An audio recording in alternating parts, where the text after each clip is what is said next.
taas yung fare nyo, no? Kakalungkot man sir, pero hindi.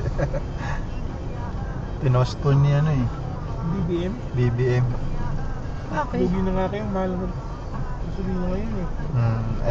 Taghirap daw nga yung ano dito, kaya parang hindi daw makatulong sa mamamayan na taasan ng pamasahe. May libreng sakay nga daw siyang programa eh. Taas talaga yung gas man. Kahit sana tanggalin lang yung tax sa gas station, makakatulong yun eh. Sisipin mo ngayon 83 na yung ano, gas namin. Dati 54 lang eh. Kaya alam yung kinikita namin ngayon sir, ano lang, tamang panghulog lang sa sakyan, tamang boundary lang. Huwag na mahatak na. Oo, kasi isipin mo, pag ganito traffic, kahit gaano tayo katagal, kung ano yung nasa rate, yun naman yung babayaran, hindi naman tumataas eh.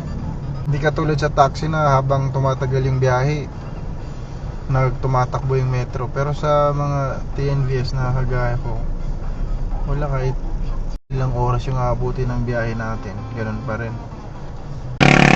Chef, good morning, drop lang. Okay. Thank you. Nagbigay akong tip. Thank you po.